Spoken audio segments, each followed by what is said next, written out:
देखा, हमारा यहाँ पर आने का कितना फायदा हुआ है। हालांकि हम दोनों अकेले हैं, लेकिन हमारे हरे भरे खेत में हमारी ठंडी रसोई में खाना खाने में कितना अच्छा लग रहा है। हाँ, अगर बाकी सब भी होते तो अच्छा होता। कोई बात नहीं, हम क्या कर सकते हैं। नेहा और रोहन अपने हरे भरे खेत में बनी ठंडी रसोई में बैठकर खाना खा रहे थे, लेकिन आखिर ऐसा क्या था जिसकी वजह से उन्हें बाकी सबको छोड़कर आना पड़ा। जानने के लिए चलिए समय की सुइयों को थोड़ा पीछे घुमाते हैं। नेहा की शादी अभी कुछ दिन पहले ही हुई थी। वो आराम से रसोई में खाना बना रही थी। बाप रे, कितनी ज्यादा गर्मी है। देखते हैं सभी को मेरे हाथ का बैंगन का भरता और घिया के कोफ्ते कैसे लगते हैं। नेहा सबके लिए खाना बनाती है और उसके बाद सबको खाना परोसती है। सब खाना खाने बैठते हैं। ओहो, खाना तो बहुत ही स्वादिष्ट बना है बेटा।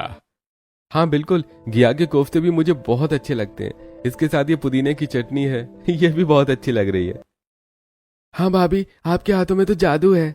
हाँ, लेकिन सब्जी में इतना ज्यादा तेल डाला है। अगर सब्जी में थोड़ा तेल कम होता तो भी सब्जी और अच्छी बनती। नहीं तो, अरे भगवान, मुझे तो इतना ज्यादा तेल नहीं लग रहा है। अरे बंदर क्या जाने अदरक का स्वाद, आपको क्या पता कि सब्जी में कितना तेल डाला है कितना नहीं। तुम मुझे बंदर कह रही हो? मैंने तो आपको नहीं कहा, मैंने तो बस कहावत कही है। अरे देखा जाए तो कहावत तुमने उल्टी बोल दी। कहावत तो तुम पर लग रही है कि बंदर क्या जाने अदरक का स्वाद। यानी यही कि अच्छा खाना होने पर भी तुम कमी निकाल रही हो। शांति अपनी ही कहावत में फंस जाती है और सब हंसते हैं। हाँ हाँ ठीक है, ज्यादा बोलने की जरूरत नहीं है। उसके बाद सब खाना खाकर अपने अपने कमरे में चले जाते हैं। शांति भी अपनी बेटी से बात करने लगती है। तो बता बेटा, वहाँ सब कैसा है?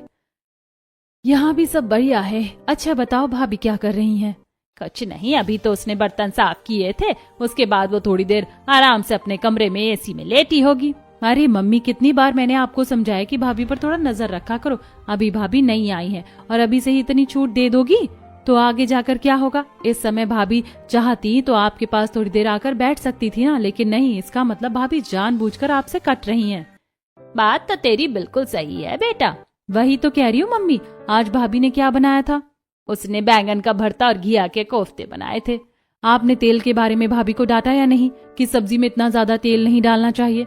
जब मैं पहली रसोई पर आई थी तब देखा था मैंने, भाभी ने कितना भर भर के तेल डाला था। हाँ बेटा, इस बात की तू चिंता बिल्कुल मत कर। मैंने तो उसकी बिल्कुल अच्छे से क्लास ली है। मैंने उसे कहा था कि जो भी बनाना है बना ले, लेकिन तेल कम डालना है। अरे मम्मी, फिर से कर दी ना एक और गड़बड़। आपको अभी से भाभी के हिसाब से थोड़ी चलने देना है। अरे भाभी पर अपना टोरा जमा कर रखो। भाभी अपनी मर्जी से कैसे कुछ भी काम कर रही है। आपकी मर्जी के हिसाब से होना चाहिए ना सब कुछ। हाँ बेटा, बिल्कुल सही कह रही है। इस तरह सीमा अक्सर शांति को भड़काती रहती थी और वही सब चीजों की वजह से शांति अक्सर नेहा को डांट दिया करती थी। जैसे शाम को जब नेहा रसोई में खाना बनाने जाती है तो शांति गुस्से में पीछे पीछे जाती है। क्या कर रही है? अभी रात के खाने की तैयारी कर रही हूँ मम्मी जी। हाँ ठीक है, लेकिन क्या तूने मुझसे एक बार भी पूछा कि रात को खाने में क्या बनाना है? अभी तो तू घर की नई बहू है और अभी से सारे काम खुद की मर्जी से कर रही है। नहीं मम्मी जी, अभी 2 दिन पहले जब मैंने आपसे पूछा था तो आपने कहा था कि मैं अपनी मर्जी से कुछ भी बना सकती हूँ, इसीलिए मैंने आपसे नहीं पूछा। इस बात पर शांति अब अपनी बात को ही घुमाने लगती है। अच्छा, वो तो बस ऐसे ही बोल दिया था मैंने, लेकिन आगे से मुझसे पूछकर ही कुछ करना है, ठीक है ना? मैं तो बस तुझे देख रही थी कि उस बात पर तेरी प्रतिक्रिया क्या होगी, लेकिन तूने तो मुझसे कुछ भी पूछना ही बंद कर दिया। अब ऐसे थोड़ी होता है, ये तो चीटिंग है ना। अभी आम की चटनी बना लेना, साथ में दाल चावल। इतना कहकर शांति वहाँ से चली जाती है और उसके बाद नेहा सबके लिए खाना बनाती है। नेहा ने सबके लिए दाल चावल और साथ में कच्चे आम की चटनी भी बनाई थी। सब खाना खाने बैठ जाते हैं। बहू, रात का खाना तो बहुत ही स्वादिष्ट बना है। अरे अब इसमें तो तुम्हें नहीं लग रहा ना भाग्यवान कि बहू ने तेल ज्यादा डाल दिया, क्योंकि इसमें ऐसा कुछ है ही नहीं। हाँ, बस दाल में थोड़ा ज्यादा है। मतलब तुम्हें कमी निकालनी है। मुझे तो खाना बहुत अच्छा लगा। और मुझे भी। रात को सब खाना खाकर अपने अपने कमरे में सोने चले जाते। रोहन और नेहा दोनों मूवी देख रहे थे। अच्छा तुम कहो तो क्या हम दोनों कहीं घूमने चलें? कहीं वाटर पार्क या फिर कहीं भी? नहीं, मुझे वाटर पार्क नहीं जाना। तो ठीक है, तुम्हारा कहाँ जाने का मन है? हम दोनों कहीं और घूमने चलेंगे, पर मेरा अभी वाटर पार्क जाने का बिल्कुल भी मन नहीं है। उसके अलावा आप जहाँ चाहें हम वहाँ चल सकते हैं। अच्छा ठीक है, तो हम दोनों चलेंगे। वहीं दूसरी तरफ शांति गुस्से में रमेश से कहती है, आपको ज्यादा अच्छा लगता है ना, आप दूसरों के सामने मेरी कमी निकालते हैं जब भी मैं बहू को टोकती हूँ तो। मैं ऐसा इसलिए कहता हूँ क्योंकि तुम बेवजह बहू को टोक रही हो। बहू की कोई गलती भी नहीं है, उसके बावजूद तुम उसे बोलती रहती हो। मैं कोई पागल नहीं हूँ जो बेवजह उसे सींग मारूंगी। देखो, मैं सिर्फ इतना कहना चाहता हूँ, अगर तुम्हें लगता भी है कि बहू की गलती है तो तुम्हें उसे समझा देना चाहिए। इस तरह हमेशा डांटना नहीं चाहिए, या फिर हमें बहू को थोड़ा समय देना चाहिए। वो इस घर में अभी नई है, कम से कम हमें उसे थोड़ा तो समझना चाहिए। क्या सही है और क्या गलत मैं अपने आप देख लूंगी। इस तरह शांति गुस्सा होकर मुंह बनाकर लेट जाती है। अगले दिन रमेश और रोहन दोनों अपने खेत पर जाते हैं, जहां पर वो देखते हैं कि इस बार फिर से हमारे खेत पर कुछ भी नहीं होगा है। सच में पापा, सब ठीक ही कहते हैं, हमारी जमीन तो सच में बंजर है और इसका कुछ नहीं हो सकता। इस बार फिर से हमने लेबर को लगाकर यहाँ पर खेती करने की कोशिश की, लेकिन बड़ी मुश्किल से ही 2-4 घास हो गई है। मुझे लगता है कि इस बार हमें खेत को खाली छोड़ देना चाहिए और इस पर कुछ भी करने की कोशिश नहीं करनी चाहिए। इस तरह दोनों निराश हो जाते हैं और वहीं दूसरी तरफ शांति कुछ पड़ोसन के पास जाती है और सब अपने लहराते हुए खेतों के बारे में बात कर रहे थे। और ये इस बार हमारी फसल तो बहुत अच्छी उगी है। चलो तुम्हें भी बधाई हो, और हमारा भी खेत काफी अच्छे से लहरा रहा है। और शांति, तुम बताओ, क्या इस बार तुम्हारे खेत में फिर से फसल उगने की संभावना हुई है? इस बार भी कुछ नहीं हुआ। हमने स्पेशल मजदूर लगाकर खेत को ठीक करने की कोशिश की और सबने बड़ी मेहनत से उस पर फसल उगाने की मेहनत की, लेकिन इस बार भी कुछ नहीं हो सका। फिर से हमारे खेत खाली के खाली रह गए। कोई बात नहीं शांति, इस तरह परेशान नहीं होते। वो तो अच्छा है कि तेरे दोनों बेटे अच्छी नौकरी करते, तो कम से कम तुम्हारा उसमें तो गुजारा हो ही जाता है। शुक्र है भगवान की इतनी कृपा तो है, वरना तो सिर्फ खेतों में होता फिर तुम्हें बहुत घाटा हो जाता। सच कहा तुमने, कम से कम भगवान की इतनी कृपा है, वही बहुत बड़ी बात है। तभी वहां पर सविता खुश होते हुए आती है। अरे सबको बधाई हो, सबके खेतों की फसल अच्छी हुई है। और क्या बात है शांति, तुम्हारा मुंह क्यों लटका है? अच्छा हाँ, मैंने सुना है कि तुम्हारे खेत में तो मुश्किल से 2-4 घास उगी है बस। अब ऐसी मूर्खता वाली हरकतें करोगी तो ऐसा ही तो होगा। भला बंजर जमीन में खेती करने के बारे में कौन सोचता है? दीदी, आप तो इन सब चीजों के बारे में ना ही बोले तो ज्यादा बेहतर होगा, क्योंकि जितनी चालाकी से आपने हमारा खेत छीना है ना, उसके बाद तो आपके मुंह से ऐसी बातें निकलना शोभा नहीं देता। लो जी, अब इनके खेती नहीं हो रही है तो इसीलिए दूसरों पर इल्जाम लगा रही हैं। ऐसा ही होता है, कलयुग है भाई, बिल्कुल। इतना कहकर सविता वहां से चली जाती है और शांति का भी मूड खराब हो जाता है और शांति गुस्से में घर वापस आती है। आज घर में सब बहुत परेशान थे, इसी वजह से रात को नेहा रोहन से पूछती है, क्या बात है, आज घर में सब इतने परेशान क्यों हैं? दरअसल हमारे पास काफी बड़ी जमीन है, लेकिन वो एकदम बंजर है। उसकी उपजाऊता खत्म हो गई थी। हम 2 साल से उस पर खेती करने की कोशिश कर रहे हैं, लेकिन कुछ नहीं हो रहा है। दरअसल हमारे ताऊ जी ने जो मेन खेत की जमीन है वो हमसे ले ली और अपनी जो बाहर खेत वाली जमीन है उसे हमें ट्रांसफर कर दिया, तो इसलिए बस सबका मूड खराब है। अच्छा ऐसी बात है, तो क्या हुआ अगर जमीन बंजर है? तो भले ही मिट्टी बंजर हो, लेकिन हमें बस उसका पता लगाना है कि वो किस कारण से बंजर हुई है। जैसे अगर मिट्टी बहुत ज्यादा सूखी हो, या उसके अंदर बहुत ज्यादा केमिकल का इस्तेमाल किया हो, या फिर वो मिट्टी बहुत ज्यादा रेतीली हो, और ऐसा भी हो सकता है कि उस मिट्टी में बहुत ज्यादा पत्थर हो, जिसकी वजह से फसल की जड़ें अंदर तक नहीं जाती हैं और इसीलिए वो फसल नहीं उग पाती। अगर हमें पहले कारण पता चल जाए तो उसके बाद हम उसका इलाज कर सकते हैं।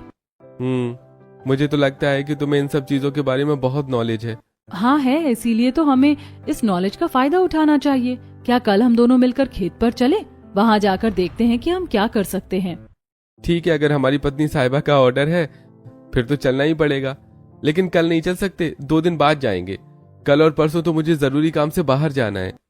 ठीक है पति देव जी, फिलहाल सो जाते हैं और आप इतनी चिंता मत कीजिए। देखना, भगवान की कृपा रही तो हमारी बंजर जमीन भी अच्छी हरी भरी हो जाएगी।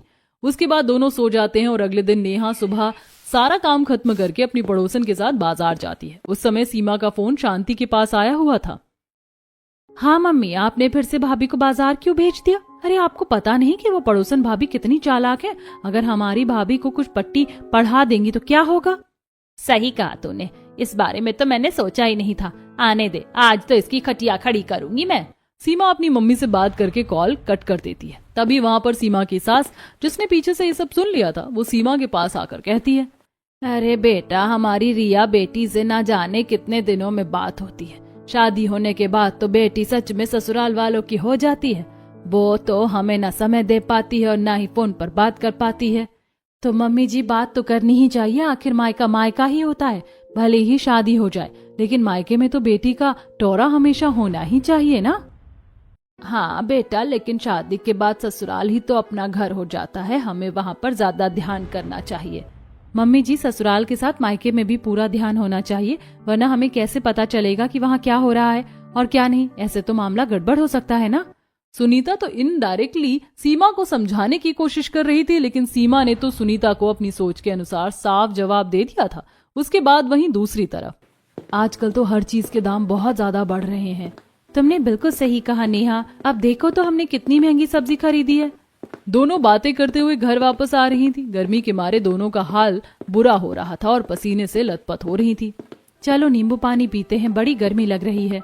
दोनों एक ठेले के पास जाकर नींबू पानी की शिकंजी पीती हैं और जब नेहा घर वापस आती है तो शांति गुस्से में उसका इंतजार कर रही थी। तू पायल के साथ बाजार क्यों गई थी? आज के बाद किसी के साथ इस तरह बाजार जाने की जरूरत नहीं है, बस बहुत हो गया। आगे से कुछ भी सामान लाना होगा तो मैं लेकर आऊंगी। इस तरह शांति अब नेहा को हर छोटी छोटी बात पर टोकना शुरू कर देती है। अब रात को जब नेहा खाना बना रही थी तो सिलेंडर खत्म हो जाता है। बाहर आकर, मम्मी जी सिलेंडर खत्म हो गया है। अरे ऐसा क्या करती है जो इतनी जल्दी सिलेंडर खत्म हो गया? जरा देख कर काम नहीं करना होता? अरे अब बहू ने कुछ जानबूझकर थोड़े किया है। कोई बात नहीं मम्मी, मैं अभी सिलेंडर का इंतजाम कर लेता हूँ। अरे इतनी रात को कहाँ जाएगा, और अब पहले की तरह आसानी से सिलेंडर नहीं मिलता। एक काम कर बहू, बाहर आंगन में चूल्हा लगाकर खाना बना ले। अब नेहा बाहर आंगन में आती है और वहां पर ईंट का चूल्हा बनाकर रसोई के अंदर से सारा सामान लाती है। फिर खाना बनाने लगती है, लेकिन उसे बहुत गर्मी लग रही थी। पहले ही अंदर वाली रसोई में कितनी ज्यादा गर्मी लग रही थी और अब यहाँ तो और भी ज्यादा गर्मी लग रही है। काश मेरी भी ठंडी रसोई होती तो ज्यादा अच्छा होता। एकदम भट्टी की तरह तप रहा है सब कुछ। बाहर खाना बनाने में नेहा की हालत खराब हो जाती है और सब अंदर आराम से ठंडक में खाना खाते हैं। उसके बाद सब सो जाते हैं। अगले दिन नेहा रोहन के साथ खेत पर जाती है और मिट्टी को चेक करती है। देखिए रोहन जी, मिट्टी में बहुत ज्यादा केमिकल का इस्तेमाल किया गया है और इसके ऊपर व्हाइट परत आ गई है। यानी बस हमें मिट्टी को बहुत ज्यादा पानी और खाद वगैरह देना है, इसके बाद ये बिल्कुल ठीक हो जाएगी। हाँ, हमने जो इस पर मजदूर लगाए थे उन्होंने भी पूरी कोशिश की, लेकिन कुछ नहीं हुआ। उन्होंने डायरेक्ट खेत को जोतना शुरू किया और उसी पर खेती शुरू कर दी, लेकिन हमें ऐसा ना करके पहले मिट्टी को तैयार करना है और सबसे पहले इस पर नीम, शीशम और करंज का पेड़ लगाना है। उससे क्या होगा? उनकी जड़ें कड़क मिट्टी को तोड़ती हैं और अंदर तक जैविक पदार्थ बनाती हैं। फिलहाल यही तो परेशानी है कि मिट्टी के अंदर जैविक चीजें कम हैं और मिट्टी बहुत कड़क है, अंदर तक पानी नहीं पहुंच पाता। सच में तुम तो कमाल हो, बिल्कुल बेमिसाल हो। चलिए हम अपनी बंजर जमीन को आज से ही ठीक करना शुरू कर देते हैं। अब नेहा और रोहन गांव में जाते हैं और गाय का गोबर, बहुत सारे सूखे पत्ते, नीम की खली, कंपोस्ट और वर्मी कंपोस्ट लेकर आते हैं। उन्हें लाने के बाद वो पहले इन सब चीजों को खेत में डाल देते हैं और उसके बाद खेत की मिट्टी में मिक्स करना शुरू कर देते हैं। गांव के कुछ लोग इन दोनों को काम करता देख वो कहते हैं, अरे देखो तो जरा, ये लोग पागल हो गए हैं। अरे जिस मिट्टी में कितने साल से मजदूर लगाने पर भी खेती नहीं हो रही है, उस पर ही दोनों गर्मी में खेती करने की कोशिश कर रहे हैं। लगता है दोनों के दिमाग में गर्मी चढ़ गई, इसीलिए पागल हो गए। चलो चलते हैं। इस तरह गांव के लोग उनका मजाक उड़ाते हैं। दोनों घर वापस आते हैं तो देखते हैं सीमा कुछ दिन वहां रुकने आई है। प्रणाम दीदी। हाँ भाभी प्रणाम, कहाँ थे आप लोग? कुछ नहीं दीदी, बस हम तो जरा खेत तक घूमने गए थे। देख रहे थे कि कैसी बंजर मिट्टी है। नेहा को खेती बाड़ी के बारे में बहुत नॉलेज है। दीदी मैं आपके लिए आपका फेवरेट मैंगो शेक बना कर लाती हूँ। इतना कहकर रोहन और नेहा वहाँ से चले जाते हैं और सीमा फिर से अपना वही शांति के कान भरने का काम शुरू करती है। देखा ना मम्मी आपने कैसे रोहन ने भाभी का जवाब दिया। अरे आपकी तो चल ही नहीं रही है घर में, आप क्या कर रही हो यहाँ?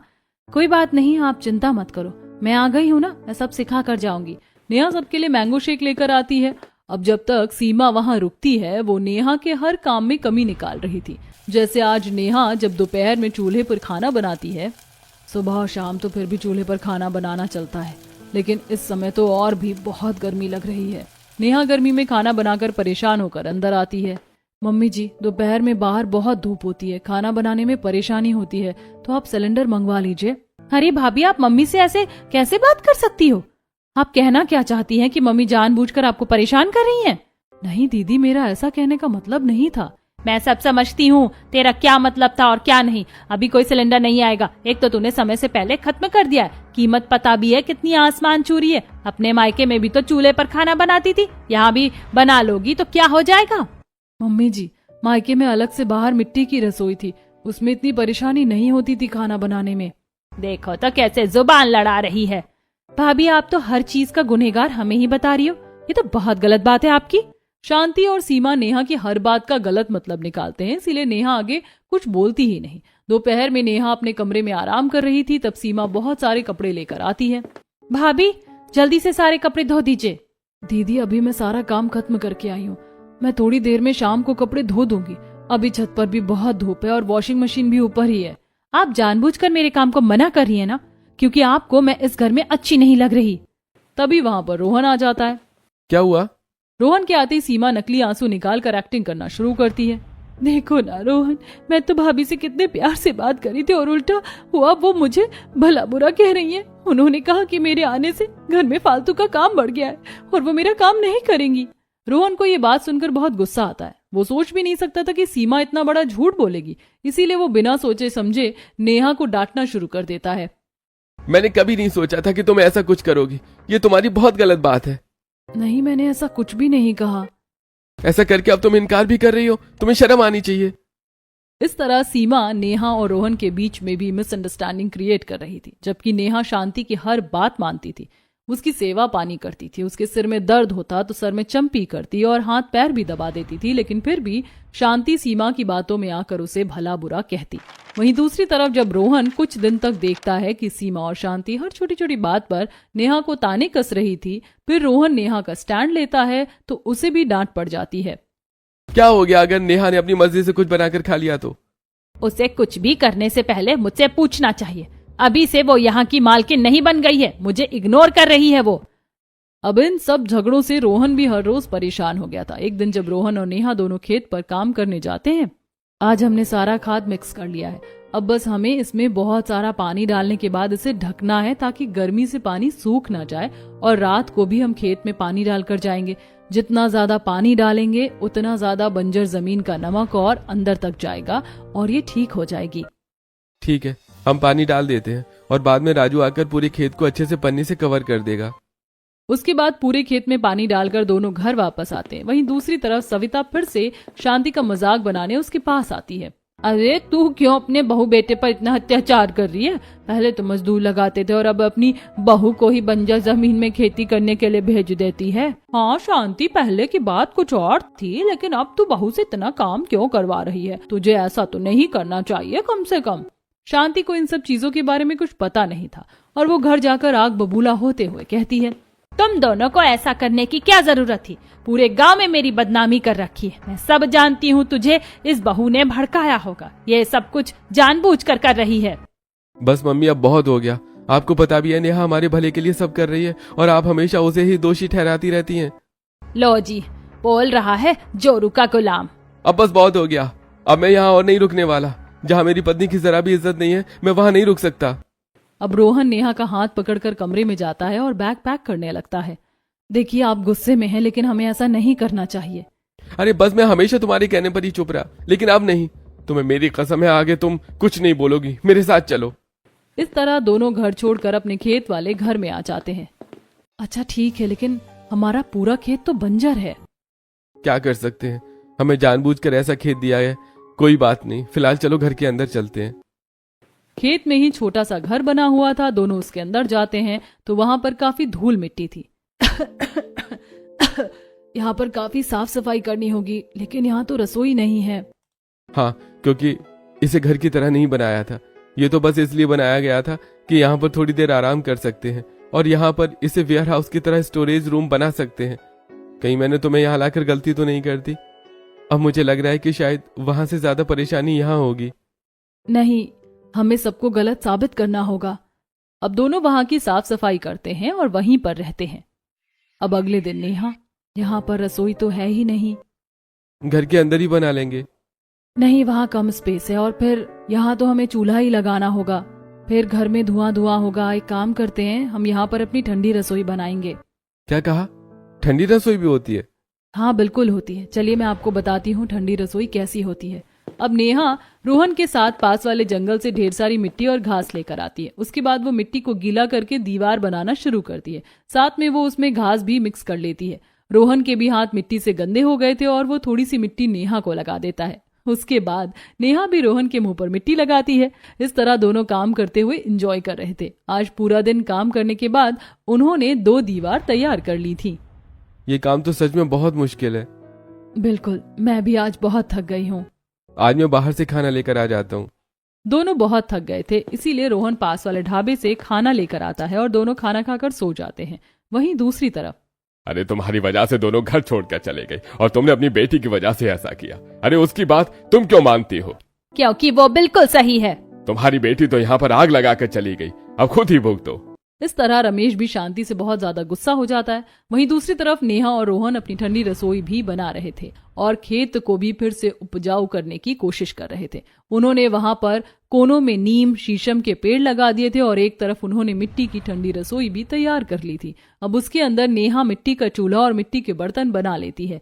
इन सब में रोहन ने नेहा की बहुत मदद की। ये सब तो हो गया, बट मुझे बंजर खेत बिल्कुल भी अच्छा नहीं लग रहा। इस वजह से यहाँ गर्मी भी होगी। आप एक काम करो, नर्सरी से कुछ पौधे खरीद कर ले आओ, उससे थोड़ा मौसम भी अच्छा होगा और गर्मी भी कम लगेगी। बस नेहा के इतना कहने की देरी थी, तभी रोहन अपने दोस्त को कॉल करता है। हाँ बिल्कुल, हर तरह का पौधा लेकर आ जा। कम से कम भी 15-20 पौधे होने चाहिए। बस अब बिना कुछ देरी किए रोहन का दोस्त आता है और वहां पर बहुत सारे पौधे टेम्पो में लेकर आता है। सब मिलकर पौधे उतारते हैं और रसोई के चारों तरफ और घर के चारों तरफ लगा देते हैं, जिसकी वजह से काफी हरा भरा हो जाता है। चल दोस्त, मेरा काम तो हो गया, अब मैं चलता हूँ। हाँ, बहुत बहुत शुक्रिया दोस्त। उसके बाद रोहन का दोस्त वहां से चला जाता है और ये सब देखकर नेहा काफी खुश होती है। वाह, आपने तो कमाल कर दिया, अब कितना अच्छा लग रहा है सब कुछ देखने में। तुम्हें खुश देखकर मुझे खुशी हो रही है। इसीलिए कहते हैं चाहे कोई साथ हो ना हो, लेकिन पति सपोर्टिव होना बहुत जरूरी है। यानी मैं समझूं कि इनडायरेक्ट मेरी तारीफ हो रही है। उसके बाद दोनों हंसते हैं और रोहन ने राशन का सामान भी मंगवा लिया था। इसके बाद आज नेहा अपनी ठंडी रसोई में खाना बनाती है। वो चूल्हे पर खाना बना रही थी और रोहन भी उसकी मदद कर रहा था। तुमने सही कहा था, यहाँ तो बहुत ज्यादा ठंडक है, मिट्टी और घास और साथ में यहाँ पर खुली हवा, कितना अच्छा लग रहा है। वही तो, इसीलिए तो मैंने इस तरीके से अपनी ठंडी रसोई बनाई है। अब नेहा और रोहन अपनी ठंडी रसोई में खाना बनाते हैं और साथ मिलकर खाते हैं। वहीं दूसरी तरफ अब गांव के लोग तरह तरह की बात कर रहे थे। जब शांति बाहर जाती है, अरे तूने अपने बहू बेटों को घर से बाहर निकाल दिया, तूने अच्छा नहीं किया शांति। अब इस बात का शांति कोई जवाब नहीं देती और गुस्से में घर आ जाती है। आज शांति यश के लिए कुछ लड़कियों की तस्वीर दिखा रही थी। देख बेटा, कौन सी लड़की पसंद है? इस बार मैं अच्छी बहू लाऊंगी, बड़ी बहू की तरह नहीं कि बेटे को ही कब्जे में करके ले गई। माँ, आप लड़की कोई भी लेकर आओ, लेकिन मैं तो उसे यहाँ पर नहीं रखूंगा। मैं तो भैया भाभी के साथ जाकर रहूंगा। लो जी, एक और जोरू का गुलाम हो गया। नहीं माँ, आपने भाभी के साथ बिल्कुल भी अच्छा नहीं किया। उन्होंने कभी आपसे उल्टा नहीं बोला और आपकी हर बात मानी, लेकिन आपने क्या किया? हाँ शांति, हमारा बेटा बिल्कुल सही कह रहा है, अभी भी समय है, अपनी आंखें खोल लो। अब सभी के समझाने पर शांति को थोड़ी थोड़ी अपनी गलती का एहसास हो रहा था। एक तरफ नेहा और रोहन दोनों खेत में बहुत मेहनत कर रहे थे और वहीं पर अपनी ठंडी रसोई में रोज खाना खाते। उनकी इतनी मेहनत के बाद अब फसल में काफी बदलाव आता है और मिट्टी उपजाऊ होना शुरू होती है, तो थोड़ी थोड़ी फसल उगना भी शुरू होती है। एक दिन यश और रमेश जब वहां पर उनसे मिलने आते हैं और खेत की अब बंजर मिट्टी की जगह उपजाऊ मिट्टी और हल्की सी फसल भी है, ये देखकर खुश हो जाते हैं। सच में तुम दोनों ने तो साबित कर दिया कि मेहनत और लगन से कुछ भी कर सकते हैं। हाँ पापा, चलिए हम आपको अपनी ठंडी रसोई दिखाते हैं। अब रमेश और यश नेहा की ठंडी रसोई में बैठकर खाना खाते हैं। अब तो वहां पर रोहन ने कूलर भी लगा लिया था। नेहा सबके लिए गर्मा गर्म खाना बनाती है और सब खाते हैं। नेहा ने वहां पर चारों तरफ बहुत सारे सब्जी के पौधे लगाए थे। अरे बेटा, एक तो ठंडी रसोई है और साथ में एकदम ताजा खाना खाने को मिल रहा है। बड़ा स्वादिष्ट लग रहा है खाना आज तो। हमने अपनी उगाई सब्जियां तोड़कर ही सब्जी बनाई है पापा, अब जल्दी हमारे खेत में भी फसल उगेगी। फिर तो हम भी भाभी की ठंडी रसोई में ही बैठकर ताजा खाना खाएंगे। इस तरह सबको नेहा की ठंडी रसोई बहुत अच्छी लगती है। एक तरफ शांति घर में अब अकेले खाना खाती थी, क्योंकि यश और रमेश तो दोनों नेहा की ठंडी रसोई में आकर खाना खाते थे। वहां आसपास जो भी खेत में उनके पड़ोसी काम करने आते तो उन्हें भी वह ठंडी रसोई काफी अच्छी लग रही थी। उनकी पड़ोसन सरला नेहा की ठंडी रसोई में आती है। बेटा तुम्हारी ठंडी रसोई तो सच में लाजवाब है, यहाँ कितनी ठंडक है। जी आंटी जी, आप बैठिए, मैं आपको खाना खिलाती हूँ। हालांकि पहले सरला खाना खाने से मना करती है, लेकिन नेहा की ठंडी रसोई में ठंडा खाना देखकर वो खुद को रोक नहीं पाती और खाना खाती है। मानना पड़ेगा बेटा, बहुत स्वादिष्ट खाना है, मजा आ गया। तेरी ठंडी रसोई में तो रोज खाना खाने का मन करेगा। मुझे भी बताइयो, मैं भी ऐसी ठंडी रसोई बनाना चाहूंगी। जी बिल्कुल आंटी जी। एक दिन जब शाम को सब नेहा की ठंडी रसोई में बैठकर खाना खा रहे थे तो शांति छुपकर उन्हें देख रही थी। काश मैंने पहले ऐसा सब नहीं किया होता तो मैं भी आज वहाँ होती, लेकिन अब किस मुंह से जाऊंगी। शांति वापस जाने लगती है, लेकिन रमेश ने उसे देख लिया था तो वो उसके पास जाता है। रुको शांति। शांति पीछे मुड़ती है। इस तरह उदास होकर वापस जाने का कोई फायदा नहीं है। अगर तुम्हें सच में वापस आना है तो एक बार बहू के सामने आकर अपनी गलती मान लो, सब ठीक हो जाएगा। रमेश शांति को समझाकर ले जाता है और शांति वहां जाकर सबसे माफी मांगती है। बेटा मुझे माफ कर दो। नहीं मम्मी जी, आप हमसे बड़ी हैं, आपको माफी मांगने की जरूरत नहीं है। आप बैठिए, मैं खाना लगा देती हूँ। शांति नेहा का अच्छा व्यवहार देखकर खुश हो जाती है और सब साथ बैठकर खेत में ठंडी रसोई में खाना खाते हैं। शांति को भी वहां बहुत ठंडा लगता है और खाना भी काफी अच्छा था। नेहा ने पुदीने की चटनी बनाई थी। बेटा तूने हमारे सामने गर्मा गर्म खाना बनाया और बिल्कुल भी गर्मी नहीं लग रही। ये तो सच में शानदार ठंडी रसोई है। अब वहीं गांव के लोग भी ये सब देखकर उनकी तारीफ कर रहे थे। अरे भाई देखो, इन्होंने तो बंजर जमीन को भी अच्छा कर दिया। सच में बहुत अच्छा हुआ। वहीं शीला भी सविता से तारीफ कर रही थी। मानना पड़ेगा, शांति की बहू तो बहुत समझदार निकली। एक तो ठंडी रसोई बनाई और ऊपर से खेत को भी हरा भरा कर दिया। तारीफ सुनकर सविता मुंह बनाकर घर आती है। अरे बहू कुछ खिला दे, भूख लग रही है। इतनी गर्मी में आई हूँ, कुछ ठंडा भी दे दे। सविता की बहू गुस्से में आती है। अगर आपको इतना ही ठंडा खाने का शौक है तो खुद जाकर रसोई में बना लीजिए। इतनी गर्मी में तो वहाँ मुझसे काम नहीं हो रहा। मेरी रसोई में एसी लगा कर दो, मुझे ठंडी रसोई चाहिए। ये सब सुनकर सविता के होश उड़ जाते हैं। कहते हैं ना, जिनके खुद के घर में दिक्कत होती है वही दूसरों के घरों में आग लगाने का काम करते हैं। वहीं दूसरी तरफ जब सीमा की सास को ये पता चलता है। बेटा तू तैयार है ना अपनी भाभी को सबक सिखाने के लिए? जी माँ। सीमा बाजार जाती है तो उसकी नंद उसे रोकती है। भाभी अब बाहर अकेले क्यों जा रही हैं? माँ आप भी भाभी को किसी बात के लिए नहीं रोकती? इतनी छूट नहीं देनी चाहिए।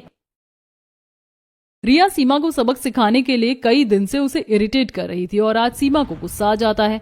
मुझे लगता है रिया कि तुम्हें यहाँ पर इतना इंटरफेयर नहीं करना चाहिए। ये सिर्फ तुम्हारा नहीं, मेरा भी घर है।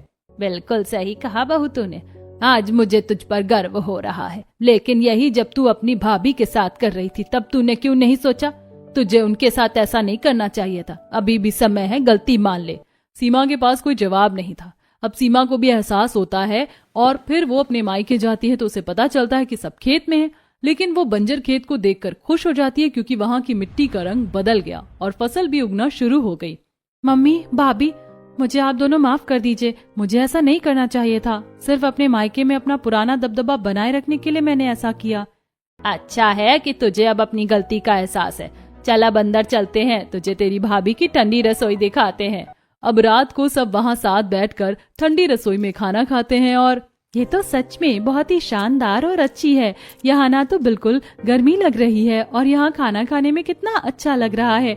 मुझे भी ऐसी ठंडी रसोई चाहिए। कोई बात नहीं दीदी, आपके लिए भी ऐसी ठंडी रसोई बना देंगे। इस तरह सब ठीक हो जाता है और सब साथ बैठकर अपनी ठंडी रसोई में खाना खाते हैं और एंजॉय करते हैं।